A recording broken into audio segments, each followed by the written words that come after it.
नमस्कार, एक बार फिर से आप सभी का स्वागत है आपके अपने YouTube चैनल पर।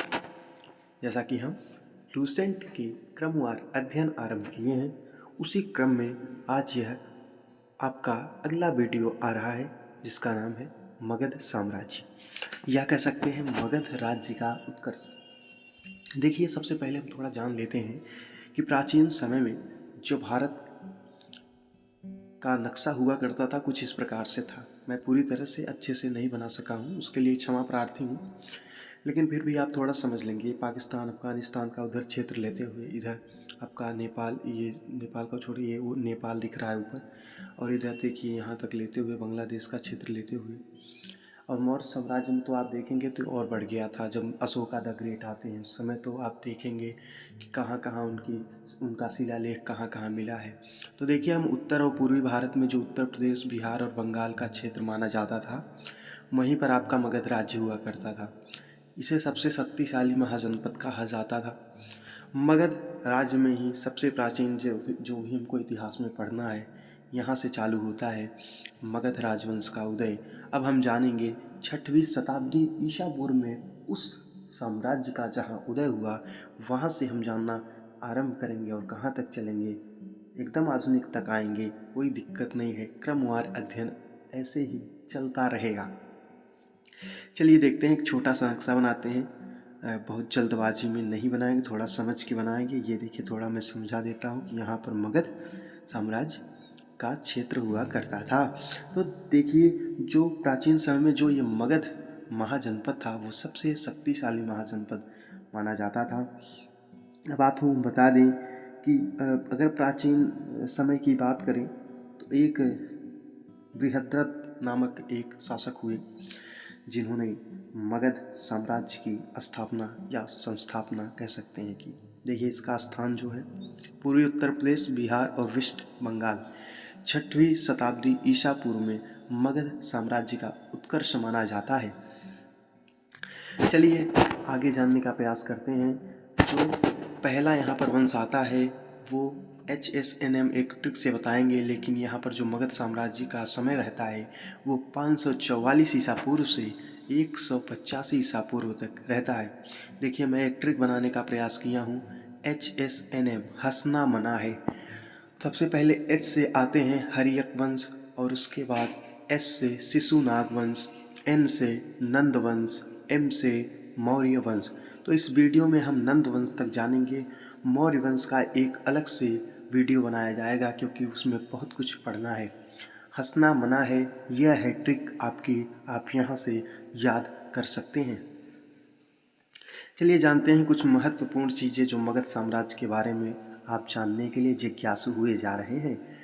जो प्राचीन मगध के संस्थापक माने जाते हैं उनका नाम था बृहद्रथ। एक चीज़ आप लोग याद करेंगे, जो बृहद्रथ हैं, ये बड़ा ही इंटरेस्टिंग फैक्ट है कि ये मगध का साम्राज्य जो है बृहद्रथ से चालू होता है और बृहद्रथ पर ही जाके ख़त्म होगा। जब मगध साम्राज्य ख़त्म होगा, वो मौर्य वंश के आखिरी शासक बृहद्रथ होंगे, जहाँ से मगध साम्राज्य का अपकर्ष, उत्कर्ष, अपकर्ष होगा। ठीक है, तो कहने का मतलब ये है कि बृहद्रथ के पुत्र जो हुए जरासंध, उनकी राजधानी गिरिब्रज हुआ करती थी। पहला उल्लेख जो मगध साम्राज्य का मिला है वो अथर्ववेद में मिला है। आप लोग कमेंट बॉक्स में थोड़ा अथर्ववेद की जानकारी भी कमेंट कर सकते हैं। देखिए, अब हर्यक वंश के संस्थापक के बारे में हम बताते हैं। हर्यक वंश के संस्थापक बिंबिसार थे। कभी कभी लोग बिंबिसार और बिंदुसार में कंफ्यूज होते हैं, लेकिन बिंदुसार मौर्य वंश से संबंधित हैं और बिंबिसार जो हैं वो हर्यक वंश के शासक हैं, संस्थापक हैं। इनका अन्य नाम श्रोणिक था और इतिहास का सबसे बड़ा शासन अगर किसी ने किया है तो वो बिंबिसार महोदय ने किया है। 52 वर्षों का शासन करते हैं। 544 ईसा पूर्व से 492 ईसा पूर्व तक, 44 + 8 52 हो जाएगा ना। 52 वर्षों तक शासन करते हैं और फिर ये अंग महाजनपद जीतते हैं। आप याद कर लेंगे 16 महाजनपदों का नाम भी। ये मैं आपको एक गृह कार्य देता हूँ जिसका वर्णन अंगुत्तर निकाय में है, और अंगुत्तर निकाय कहाँ से लिया गया है, वो त्रिपिटक में है, एक सुत्त पिटक, वहाँ से लिया गया है। राज्य विस्तृत करने के लिए बिंबिसार जी कई शादियाँ करते हैं, जिसमें से प्रमुख 3 विवाह उनका, एक पहला विवाह महाकोशला से करते हैं, दूसरा चेलना से करते हैं, तीसरा विवाह क्षेमा से करते हैं। महाकोशला जो थी वो कौशल नरेश कह सकते हैं कि प्रसेनजीत की बहन थी। ठीक है, यहाँ तक आप लोग नोट कर लेंगे। और जो महारानी चेलना थी वो थी चेटक की पुत्री। ठीक है, और क्षेमा थी भद्र प्रदेश कह सकते हैं उस समय वहाँ की राजकुमारी थी क्षेमा। तो इसलिए राज्य विस्तार के लिए पहले समय में राजा जो थे राज्य विस्तार के लिए बड़ा विवाह करते थे, किसी राज्य में जाकर विवाह करते थे तो वहाँ का राज्य वो ले लेते थे, उसका शासन अपने हाथों में ले लेते थे। अब देखिए, सबसे पहले बिंबिसार बौद्ध धर्म के अनुयायी थे, क्योंकि उसमें बौद्ध और जैन धर्म दोनों आ चुका रहता है। ठीक है, तो पहले बौद्ध धर्म के अनुयायी थे और फिर बाद में अपने बहन चेलना के कहने पर जैन धर्म को स्वीकार कर लेते हैं। कौन? बिंबिसार। ठीक है, यहाँ तक आप लोग नोट करेंगे। उसके बाद हम जानने का और कुछ इसमें जो महत्वपूर्ण चीज़ें हैं उन पे मैं उनका वर्णन करने का प्रयास करूँगा। चलिए देखते हैं। राजधानी जो थी उस समय बिंबिसार के समय मगध की राजधानी राजगृह थी। अभी बदलेगा भी मेरे दोस्त, जैसे ही इनके नाती कह सकते हैं कि आते हैं जिनका नाम उदयन होता है वो बदलते हैं। लेकिन यहाँ तक जानते हैं इनका एक ज्येष्ठ पुत्र हुआ करता था जिसे इन्होंने उत्तराधिकारी अपना बनाया। ठीक है, लेकिन क्या होता है कि इनका एक छोटा पुत्र रहता है जिसका नाम होता है अजातशत्रु। अजातशत्रु अपने पिता की हत्या करके गद्दी पर स्वयं बैठ जाता है 492 ईसा पूर्व में जब गद्दी पर बैठते हैं। इसीलिए इनको कहा जाता है पितृहंता वंश, क्योंकि अभी अजातशत्रु ने बिंबिसार की हत्या की है। अब अजातशत्रु को भी कर्म का फल मिलेगा। उसका पुत्र उदयन उसके पेट में छुरा भोंकेगा जिससे उसकी भी मृत्यु हो जाएगी। इसीलिए इसको पितृहंता वंश भी कहते हैं। अजातशत्रु जिनका शासनकाल 492 ईसा पूर्व से 460 ईसा पूर्व तक था, मतलब पिता जो थे वो 52 वर्षों तक शासन करते हैं और जो पुत्र होता है वह 32 वर्षों तक शासन करता है। इनका उपनाम कुड़िक था, जबकि बिंबिसार का उपनाम श्रोणिक था। यहाँ तक आप लोग समझ जाएंगे। इनकी माता का नाम महाकोशला था। प्रथम बौद्ध संगति इन्हीं के समय में 483 ईसा पूर्व में होती है, जिसके अध्यक्ष कौन होते हैं? साबक मीर होते हैं, जैसा कि हमने आपको पिछले वीडियो में बताया था। ये जैन धर्म के अनुयायी थे। अजातशत्रु जैन धर्म के अनुयायी थे। अब देखिए, इन्हीं के समय में गौतम बुद्ध और महावीर स्वामी की मृत्यु भी होती है। आप लोग ये भी नोट कर लेंगे। कमेंट बॉक्स में अगर आप चाहेंगे तो दोनों महावीर स्वामी और गौतम बुद्ध की मृत्यु का सन आप लोग लिख देंगे। अब देखिए, काशी के लिए प्रसेनजीत से संघर्ष करते हैं ये और उसमें जीत जाते हैं। जिससे जब जीत जाते, देखिए हमने बताया कि इतिहास में होता क्या था कि विजयी होने या न हुए, लेकिन वहाँ पर विवाह करके अपना साम्राज्य जो है वो विस्तृत करते थे। और अब देखिए, प्रसेनजीत की पुत्री एक बाजीरा होती हैं, उनसे विवाह करते हैं अजातशत्रु। अब देखिए, 460 ईसा पूर्व में आके उदयन महोदय आते हैं और अजातशत्रु की हत्या निर्मम तरीके से कर डालते हैं। और उसके बाद कहते हैं चलो 32 साल बहुत शासन कर लिए। अब ये देखिए, ये लोग इतना देर तक शासन भी तो करते थे कि पुत्र एकदम परेशान हो जाता था, इसलिए वो उसे मारना पड़ता था। तो भाई क्यों खुद नहीं हट जाते थे? लेकिन यही बात है, इतिहास की बातें हैं तो हमें बताना पड़ रहा है।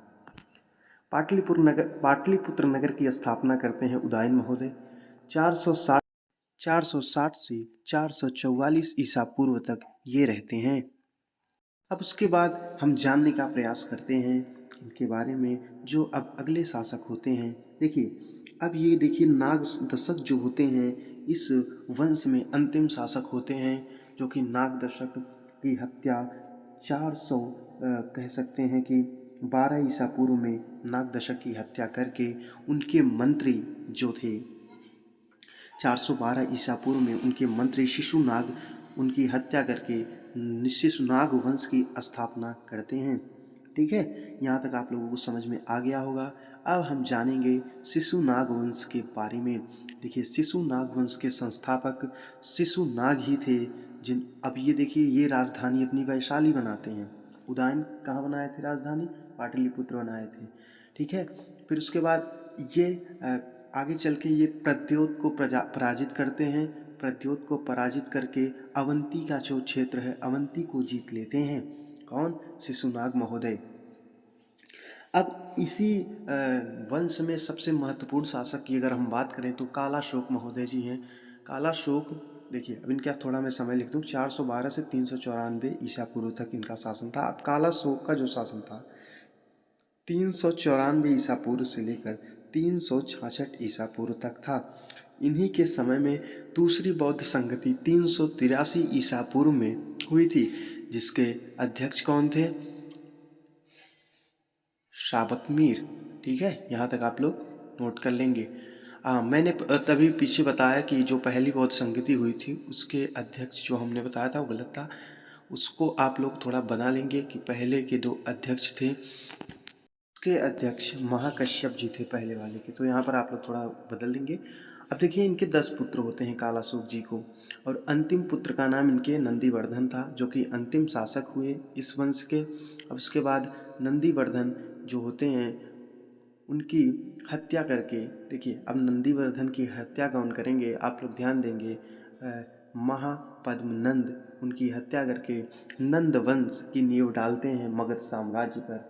और उसके बाद देखिए, यहाँ पर मैं एक चित्र से बताने का प्रयास कर रहा हूँ। महापद्मनंद एक छुरा लिए हैं, एक चाकू लिए हैं, एक कृपाण लिए हैं, और उनके उदर में अब देखिए चाकू से प्रहार कर रहे हैं, जिससे नंदीवर्धन की हत्या हो जाती है। और उसके बाद महापद्मनंद नंद वंश की स्थापना करते हैं। फिर उसके बाद हम थोड़ा और जानने का प्रयास करते हैं। नंद वंश के संस्थापक में तो महापद्मनंद का ही नाम सामने आएगा, क्योंकि भाई उन्हें ही तो शासक बनना था, इसीलिए तो वो हत्या किए थे। फिर उसके बाद अन्य नाम इनका हुआ था उग्रसेन, ईकराट, सर्वछात्रक। ठीक है, ये भी नाम याद कर लेंगे। और एक नाम था इनका परशुराम का दूसरा अवतार।